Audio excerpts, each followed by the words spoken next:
Assalamualaikum warahmatullahi wabarakatuh. Di sini saya dan kelompok akan menjelaskan tentang proyek kewarganegaraan yang berjudul Kapabilitas Organisasi Kemasyarakatan di dalam Pemberdayaan Masyarakat. Sebelum masuk ke dalam penjelasannya, izinkan saya memperkenalkan diri terlebih dahulu. Nama saya Muhammad Renal Arga Saputra, NPM 221000095.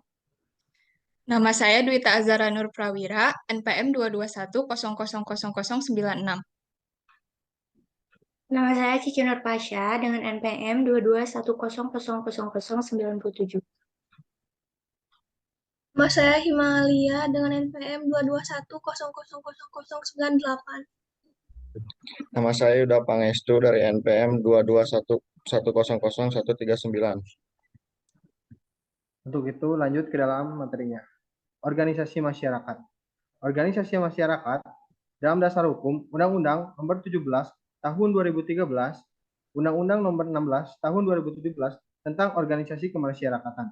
Definisi dari organisasi kemasyarakatan atau ormas disebut dalam pasal 1 angka 1 UU Ormas, yaitu organisasi kemasyarakatan adalah organisasi yang didirikan dan dibentuk oleh masyarakat secara sukarela berdasarkan kesamaan aspirasi, kehendak, kebutuhan, kepentingan, kegiatan, dan tujuan untuk berpartisipasi dalam pembangunan demi tercapainya tujuan negara kesatuan Republik Indonesia yang berdasarkan Pancasila dan Undang-Undang Dasar Negara Republik Indonesia tahun 1945. Ormas memiliki tujuan dan fungsi. Untuk tujuan yaitu meningkatkan partisipasi dan keberdayaan masyarakat. Yang kedua, memberikan pelayanan kepada masyarakat. Yang ketiga, memelihara dan melestarikan nilai moral. Yang keempat, mengembangkan kesetiakawanan dan persatuan sosial. Yang kelima, mewujudkan tujuan negara. Yang keenam, menjaga nilai agama dan kepercayaan. Untuk fungsi, satu, menyalurkan kegiatan sesuai dengan kepentingan anggota organisasi, pembinaan dan pengembangan anggota. Yang ketiga, penyalur aspirasi masyarakat. Yang keempat, pemenuhan pelayanan sosial. Yang kelima, partisipasi masyarakat untuk memelihara, menjaga, dan memperkuat persatuan dan kesatuan bangsa. Yang keenam, pemeliharaan dan pelestarian norma, nilai, dan etika dalam kehidupan bermasyarakat, berbangsa, dan bernegara. Selanjutnya akan dijelaskan oleh Huda Pangestu. Organisasi yang pertama ada Nadatul Ulama. Nadatul Ulama adalah organisasi kemasyarakatan dan keagamaan dengan simbol-simbol yang menjelaskan tujuan dasar dan cita-cita keberadaan suatu organisasi. Terus yang kedua, Pemuda Pancasila. Pemuda Pancasila adalah organisasi kemasyarakatan yang bertujuan untuk menjaga dan mempertahankan NKRI, mewujudkan masyarakat yang adil dan makmur berdasarkan Pancasila dan Undang-Undang Dasar 1945. Selanjutnya, latar belakang Pemuda Pancasila. Yang pertama, Pemuda Pancasila lahir di dalam keadaan genting pada masa itu, reaksi atas adanya pemberontakan G30 SPKI. Yang kedua, organisasi masyarakat pemuda Pancasila bersifat nasional, bukan lokal. Yang ketiga, terdapat beberapa bidang dari pemuda Pancasila. Salah satu contohnya adalah bidang penanggulangan bencana. Mereka tidak dilatih seperti badan negara, tetapi hanya membantu memberikan sumbangan serta support. Terus, ikrar pemuda Pancasila. Yang pertama, bertanah air satu, tanah air Indonesia. Yang kedua, berbangsa satu, bangsa Indonesia. Yang ketiga, berbangsa satu, bahasa Indonesia. Dan yang terakhir, berideologi satu, ideologi Pancasila. Selanjutnya akan dilanjutkan oleh Cicin. Pokok-pokok perjuangan pemuda Pancasila, yang pertama menjaga, mengamankan, dan mengamalkan Pancasila sebagai falsafah hidup, bangsa, dan ideologi negara. Yang kedua, melaksanakan Undang-Undang Dasar 1945 sebagai konstitusi negara. Yang ketiga, mempertahankan kedaulatan dan keutuhan negara Kesatuan Republik Indonesia dan menjunjung tinggi semangat Bhinneka Tunggal Ika.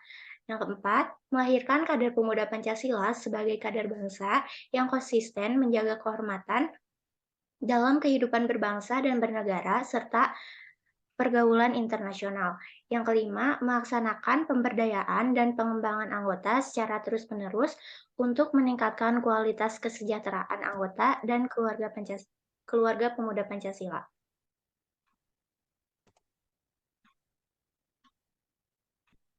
Latar belakang Nahdlatul Ulama. Yang pertama, motif agama. Bahwa Nahdlatul Ulama lahir atas semangat menegakkan dan mempertahankan agama Allah di Nusantara, meneruskan perjuangan Wali Songo.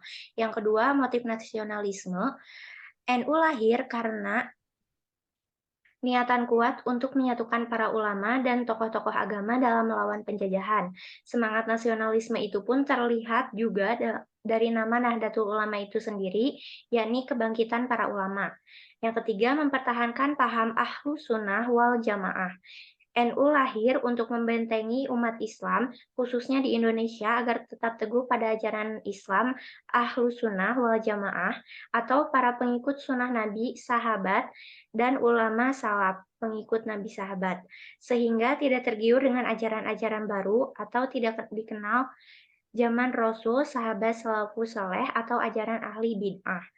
Didirikannya Nahdlatul Ulama tidak hanya didorong untuk mempertahankan paham Ahlus Sunnah wal Jamaah, namun juga motif nasionalisme untuk melakukan perlawanan terhadap kolonialisme Belanda. Pergerakan politik para kiai itu kemudian berlanjut sampai pada masa kemerdekaan. Selanjutnya akan dijelaskan oleh Himah Alia. NU dan politik. Pertama kali NU terjun pada politik praktis pada saat menyatakan memisahkan dirinya dengan Nasyumi pada tahun 1952 dan kemudian mengikuti pemilu 1955. NU cukup berhasil dengan meraih 45 kursi DPR dan 91 kursi konstituante. Pada masa demokrasi terpimpin, NU dikenal sebagai partai yang mendukung Soekarno dengan bergabung dalam Nasakom atau Nasionalis Agama Komunis. NU kemudian menggabungkan diri dengan Partai Persatuan Pembangunan pada tanggal 5 Januari 1973 atas desakan penguasa Orde Baru dan mengikuti pemilu 1977 dan 1982 bersama PPP. Pada Muktamar NU di Situbondo, NU menyatakan diri untuk kembali ke Hitah 1926, yaitu kembali untuk tidak berpolitik praktis lagi. Selanjutnya, peran Nahdlatul Ulama. Yang pertama, peran Nahdlatul Ulama. NU ikut mengarsiteki pembangunan sumber daya manusia pada masyarakat melalui pendidikan, pelayanan kesehatan, pemberdayaan ekonomi, dan keagamaan pada masyarakat tradisional atau pedesaan. Sehingga sebenarnya bisa dikatakan jika menilai dari bentuk basis masyarakat yang diberdayakan, maka NU memiliki beban lebih berat. Dari aspek tersebutlah, peran NU sebagai agen gerakan pemberdayaan masyarakat sipil harus terus memiliki strategi dalam mengupayakan peningkatan ketahanan ekonomi masyarakat. Dengan konsep pemahaman Islam sebagai agama fitrah dan rahmat bagi semesta alam, tentunya tidak hanya mengurusi hubungan masyarakat muslim, tapi juga hubungan antara manusia. Selanjutnya akan dijelaskan oleh Dwita Zahra. Bidang pokok Nahdlatul Ulama. Yang pertama, bidang agama. Dengan dilaksanakannya dakwah Islamiyah serta menumbuhkan rasa persaudaraan yang berdasarkan semangat untuk bersatu dalam kemelut perbedaan. Yang kedua, bidang pendidikan. Menciptakan pendidikan yang berlandaskan pada nilai-nilai keislaman dengan tujuan membentuk seorang muslim yang bertakwa, memiliki budi luhur yang tinggi, serta memiliki pengetahuan yang cukup luas. Dengan adanya lembaga pendidikan yang bernuansa Nahdlatul Ulama merupakan bukti nyata akan usaha yang dilakukan oleh Nahdlatul Ulama dalam dunia pendidikan. Yang ketiga, ada bidang sosial budaya. Berusaha untuk mensejahterakan rakyat serta menciptakan budaya yang selaras dengan nuansa keislaman serta kemanusiaan. Yang terakhir ada bidang ekonomi, yaitu berusaha untuk menciptakan perkembangan ekonomi rakyat guna pemerataan untuk menikmati hasil pembangunan.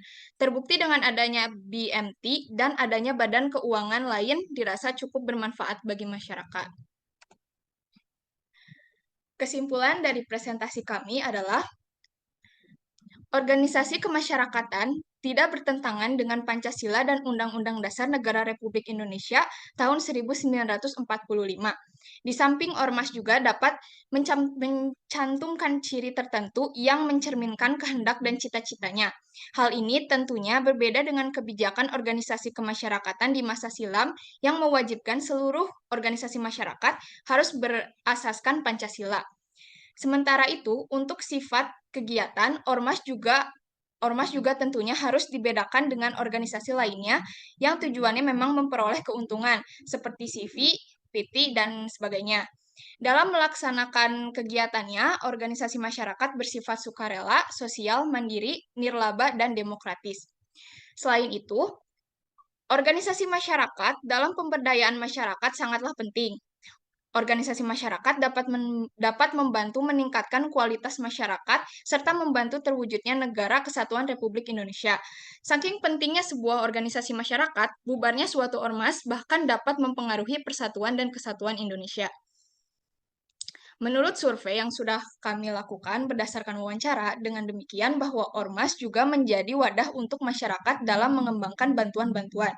Di antaranya bantuan pendidikan, bantuan ekonomi, bantuan sosial, dan bantuan politik. Sehingga dapat dikatakan bahwa ormas sangat berperan penting baik dalam pemerintah maupun untuk masyarakat. Yang ingin bertanya dapat mengajukan tangan.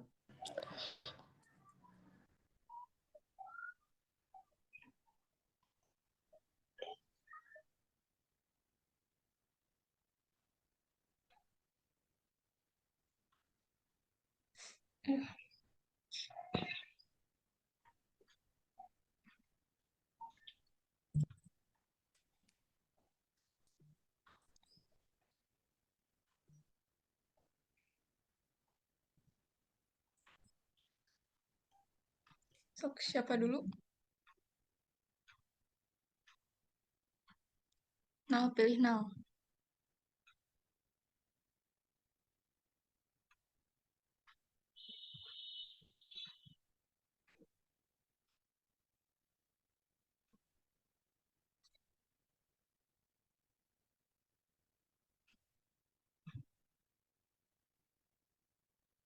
Saya ingin bertanya, Iya, silahkan. seperti yang sudah dijelaskan tadi, kan terdapat agenda waktu ke Cianjur untuk memberikan bantuan-bantuan dalam hal ini. Apakah pemuda Pancasila dalam bidang ini bergerak hanya pada saat bencana atau ada hal yang lain? Terima kasih Aska pertanyaannya. Selanjutnya ada Ya, yang ditanyakan lagi? Izin bertanya, Iya. apakah ada tingkatan-tingkatan struktural organisasi NU dari nasional sampai daerah?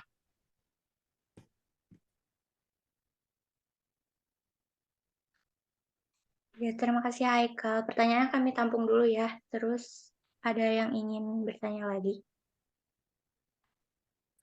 Izin bertanya, apa sih perbedaan ormas sama komunitas? Terima kasih.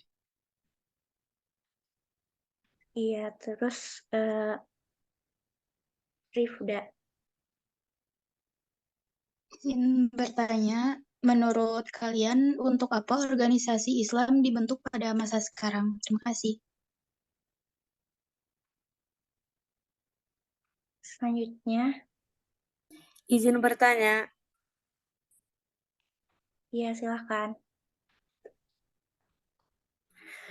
menurut kalian apa saja peran ormas bagi masyarakat? Terima kasih. Baik, saya akan menjawab pertanyaan dari Haikal. Apakah ada tingkatan-tingkatan struktural organisasi NU dari nasional sampai daerah? Untuk NU sendiri memiliki 6 tingkatan dari nasional sampai daerah, yaitu PBNU, PWNU, PCNU, MWCNU, Ranting NU, dan pengurus anak Ranting NU. Terima kasih. Baik, di sini saya akan menjawab pertanyaan dari Rifda. Menurut Anda, untuk apa organisasi Islam dibentuk pada masa sekarang?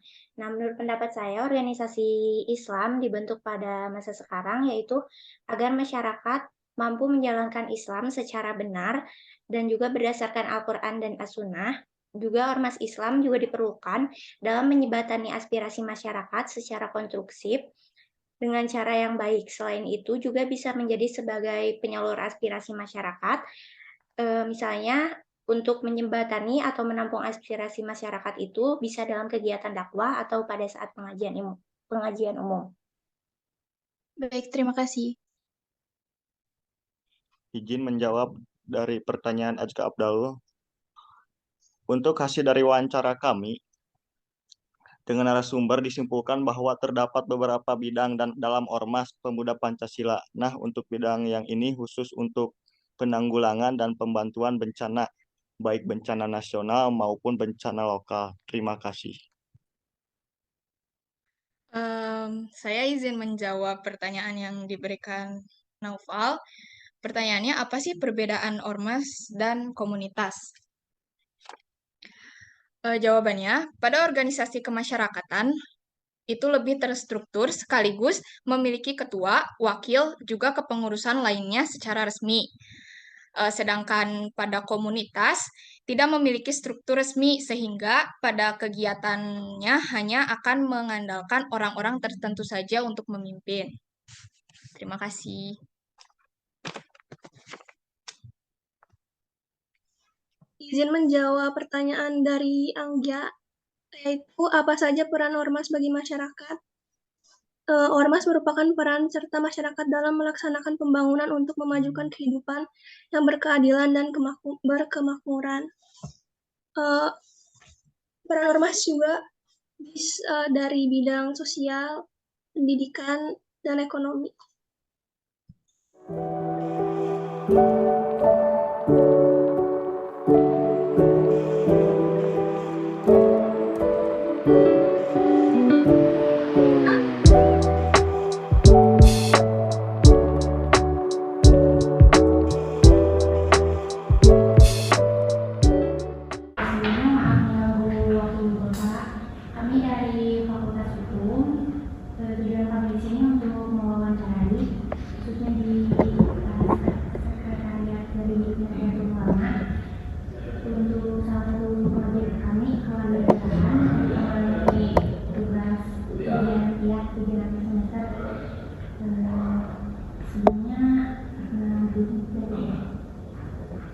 Saya Angga Swabdi di sini sebagai unsur suriah akhwat, jadi saya di sini sebagai pembantu panitia.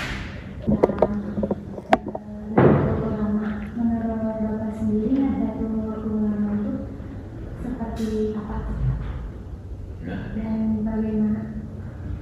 Nahdlatul itu bahasa Arab, ulama juga bahasa Arab. Nahdlatul Ulama adalah kebangkitan para ulama. Jadi bukan Nahdlatul Ulama, bukan Nahdlatul Wathon. Memang embrio daripada NU itu yang berangkat dari antaranya ada dulu perkumpulan seperti Nahdlatul Ulama, kebangkitan para pelajar. Ada juga Nahdlatul Tujar, kebangkitan para pedagang, para pebisnis. Ada juga Taswirul Afkar, itu teman-teman yang komunitas intelektual. Nah, kalau menanyakan definisi pengertian Nahdlatul Ulama secara bahasa adalah kebangkitan para ulama. Kalau misalkan menggunakan Nahdlatul Ulama sekarang menjadi sebuah perkumpulan, ya Nahdlatul Ulama adalah salah satu perkumpulan umat Islam di Indonesia internasional karena sudah ada pengurusan istimewa di luar negeri, Mesir, yang ada sebagai sudah banyak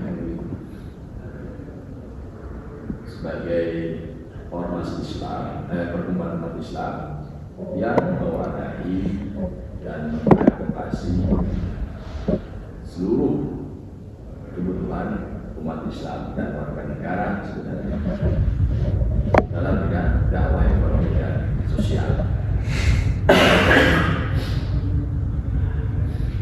Adapun terkait kronologi berdirinya NU tidak terlepas daripada faktor internal dan faktor eksternal.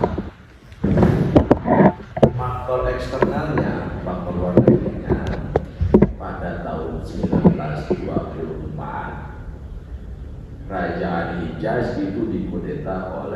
keluarga besar Ibnu Saud, ya, Raja Saudi,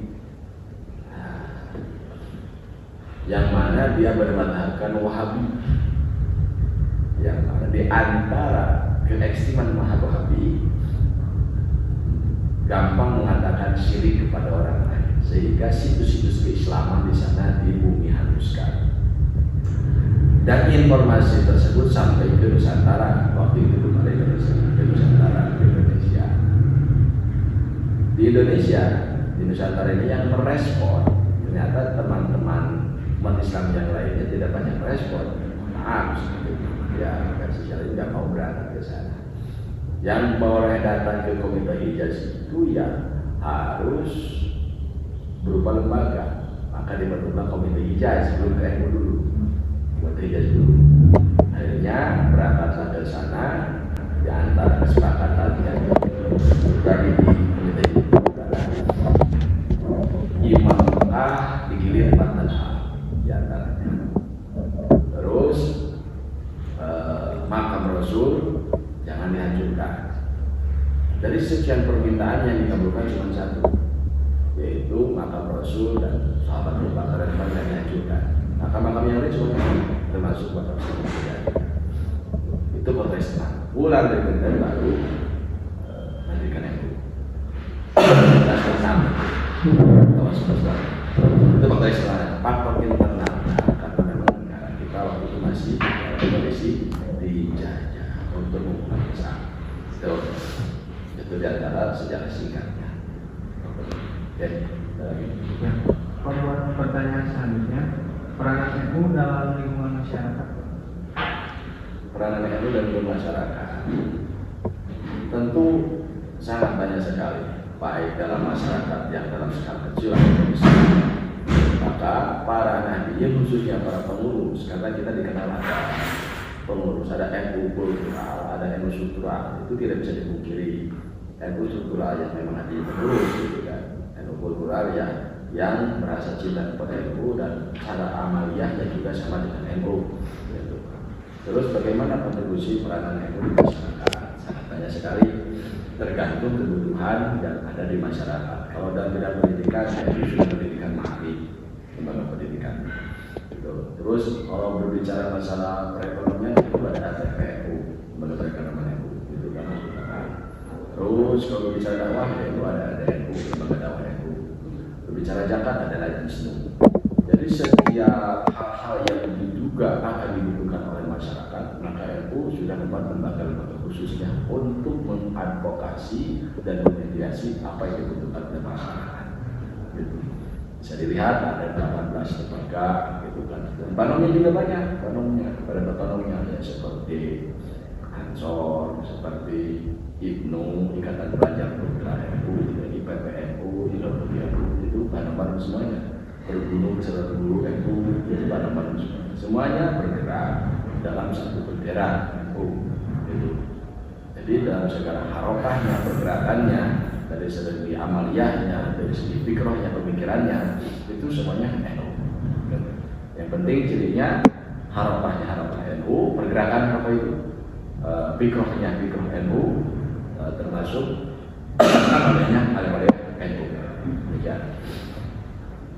Untuk pertanyaan selanjutnya, berapa banyakkah masyarakat yang antusias dan ikut serta dalam pergabungan masyarakat Indonesia?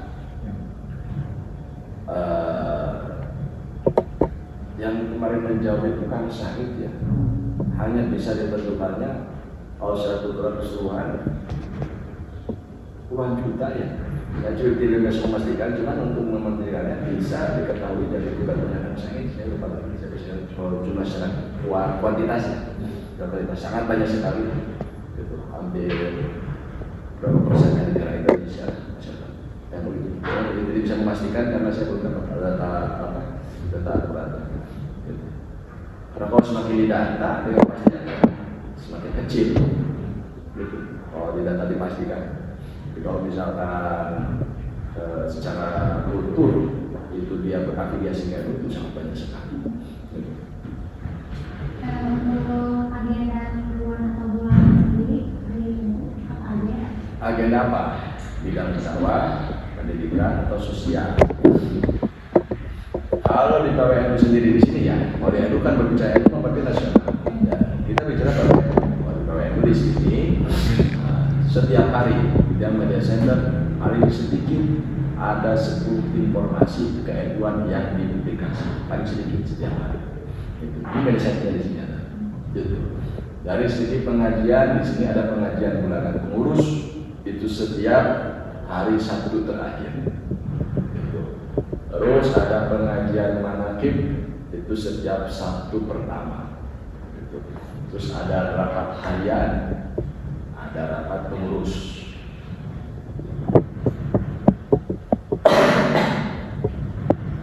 Rapat harian itu tadi harus lengkap. Rapat harian. Kalau yang sekarang sedang dilakukan ya terkait berikut peran juga untuk normalisasi Cianjur. Kemarin baru disampaikan untuk sekitar 500 jutaan di Cianjur, belum ancornya, atau belum 500 juta untuk membantu Cianjur.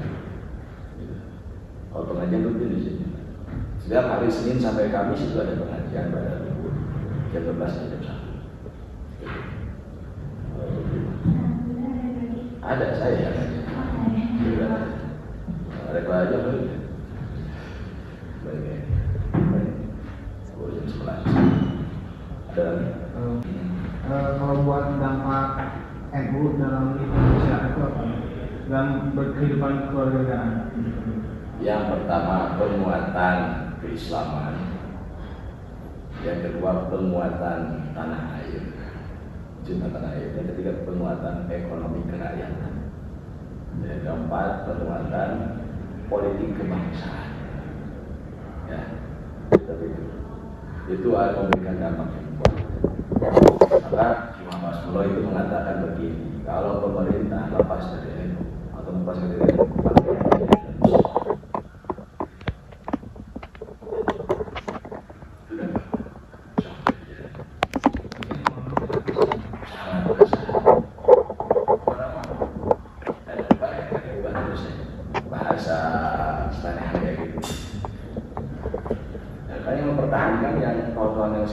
itu siapa?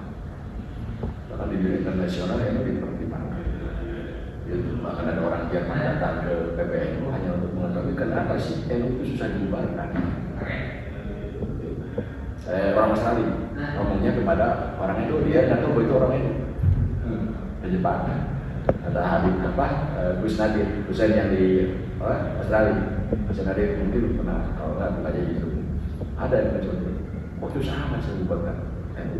Kalau bubar Indonesia nggak akan lagi berprinsip kepada Pancasila. Itu akan seperti Afghanistan, pendidikan seperti itu. Kenapa menjadi NU? Karena keilmuannya salah sampai kepada Rasul. Yang kedua, yang terlepas di dalamnya berbagai macam karakter orang. Anda punya barang dari rumah, dari mulai yang paling bagus sampai paling jelek itu barang siapa? Saya punya baju banyak di rumah, dari mulai yang paling bagus menjadi itu baju saya. Yang jeleknya tinggal dicuci, dia diperbaiki, yang bagusnya diperbaiki. Itu aja semua jadi semua. Orang juga seperti kayak gitu. Kalau bahasa hukumnya oknum. Itu sekarang tidak semuanya bagus, tapi kalau sejatinya NU itu bagus semua. Jadi jangan berpikir masuk NU itu untuk memperbaiki NU, keliru. Masuk NU itu adalah untuk memperbaiki diri melalui NU. Gitu, begitu. Ya.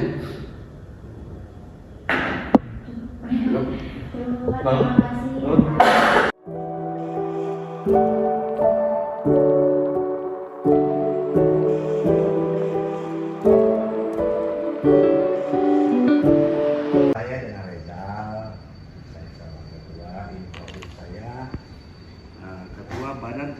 dan Penanggulangan Bencana Pemuda Pancasila Provinsi Jawa Barat. Bagaimana sih menurut Bapak tentang pemuda Pancasila itu sebagai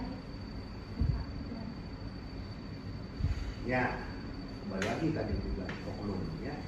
Banyak kalau kita bicara pemuda Pancasila itu ada peribahasa mengatakan, bukan peribahasa itu, contoh dikatakan dari haram jada sampai sajadah ada. Tapi kita harus jujur bahwa mungkin mendukung saja haram jadanya gitu ya. Tapi kembali lagi itu oknum ya. Pemuda Pancasila itu didirikan dikarenakan kebutuhan dari negara ini gitu ya. Kita dibentuk oleh pilon, ya kan, tahun 59, jadi bukan ormas yang lokal, gitu ya, itu bicara nasional, gitu ya.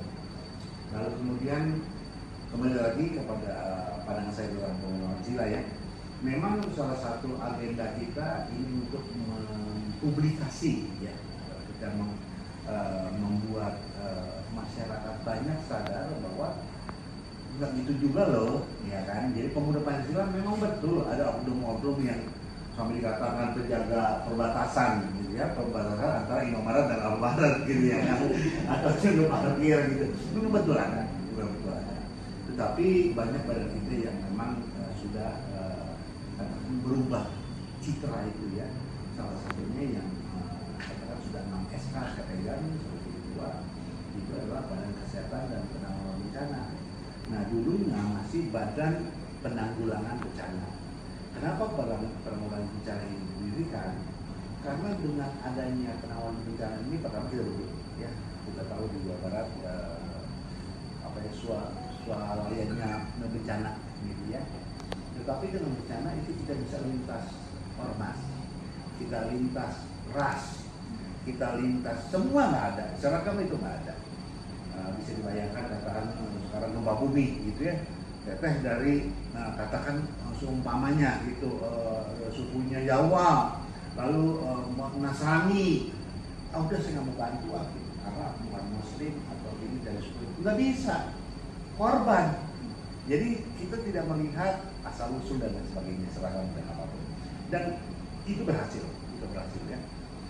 Jadi kembali lagi ke pertanyaan tadi, kalau memang pandangan saya tentang Pemuda Pancasila sekarang ini mungkin beda ya dengan era yang dulu, apalagi di bawah kepemimpinan ketua kita baru ya, baru tahun setelah yang Bapak Dasep meninggal digantikan oleh Dian Hadiah. Nah sekarang kita mainnya ke pesantren, ya kita merubah image gitu. Kembali lagi tidak merubah dalam konteks yang tadi ya, tetap ada.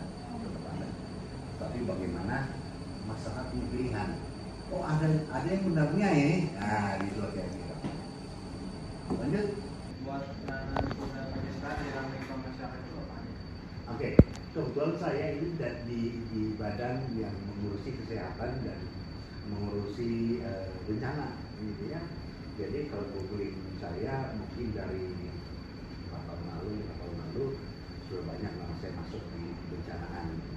Untuk kesehatannya kita masuk di COVID ini salah satu bencana non alam. Jadi COVID-19 atau pandemi ini masuk di sektor atau di undang-undang itu masuk di bencana non alam. Nah kita berperan serta di situ. Jadi prokes atau penyemprotan disinfektan itu banyak kita lakukan. Tapi lebih banyak kalau kita bicara masalah bencana ya sifat kami itu bencana. Nah, kalau saya boleh kembali curhat, gitu ya. Kadang-kadang kalau di dalam bencana ini orang nggak paham, gitu ya, bahwa kita ada ini sebenarnya bukan berarti kita ini pemberi, ya. Kita hanya bisa menyalurkan. Kami itu bukan penerima manfaat, bukan penerima atau pengguna anggaran negara.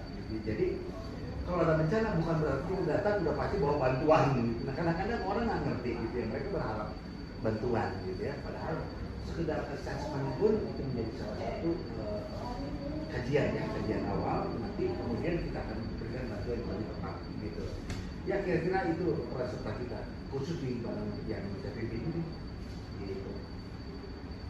Kalau untuk agenda Pemuda Pancasila sendiri apa Pak? Agenda mingguan atau yang Boleh saya jawab dari saya sendiri ya, dari badan saya, karena banyak banget ada badan hukum, ada bahan kesenian, ada banyak ya, tapi biarkan itu pada jawab. Kalau saya agenda mingguan saya memang tidak ada, lebih kepada karena kami ini koordinatif sifatnya di Jawa Barat, jadi kami lebih kepada penataan teman-teman yang ada di DC atau di kabupaten kota. Nah, untuk tahun ini kita membuat jambore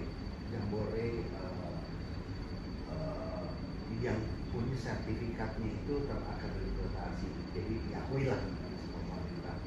Nah, jadi agenda kita lebih kepada kalau ada bencana, which is bisa seminggu sekali, bisa seminggu 3 kali, bisa sebulan, tergantung bencana yang ada, gitu kira-kira. Tapi Jawa Barat, aduh, tahu sendiri Jawa Barat ini swalayannya bencana. Oke. Kita ada pelatihan gitu nggak Pak menanggulangi bencana? Ada, kita sering melakukan pelatihan. Nah, khusus untuk Jambore ini di bulan Maret, kalau nggak salah kita akan buatkan. Itu saya bilang tadi terakreditasi, biasanya sertifikat yang kita keluarkan itu belum terakreditasi, ya, gitu. Tapi awal pelatihan itu rutin kita lakukan. Kalau dalam pelatihan suka ada kolaborasi bersama BPKB,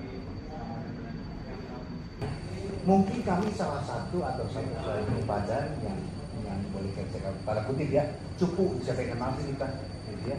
Tetapi kami terintegrasi dengan FIMA. FIMA itu mungkin salah satu FBI. Ya tahu ya, FIMA nanti di searching aja. Boleh. FIMA itu adalah Federal Emergency Agency di Amerika. Nah, kita integrasi untuk IRP-nya atau CERT bilangnya. Kemudian untuk yang mungkin top-nya dibilang Pak Doni Adano, tahu? Pak Doni dulu masih legend dulu ya. Sebelum kepala sekarang berganti, jadi beliau ada kepala BNPB. Nah, itu sempat berkunjung kepada kita, gitu. Jadi iya betul, kita banyak berkolaborasi, biasanya disebut dengan pentahelix, gitu. Pentahelix strategi, gitu. Dengan Damkar, kalau kota Bandung itu dia belum punya penanggulangan bencana, jadi masih Damkar. Gitu. Mengumpulkan waktunya. Terima kasih sudah bersedia kami wawancarai. Terima kasih. Sekian penjelasan dari kelompok kami. Mohon maaf bila ada kesalahan, baik dalam pengucapan ataupun dalam hal yang lainnya. Pendidikan mempunyai akar yang pahit, tapi buahnya manis. Dikutip dari Aristoteles. Sekian dari kelompok kami. Wassalamualaikum Wassalamualaikum warahmatullahi wabarakatuh. Warahmatullahi wabarakatuh.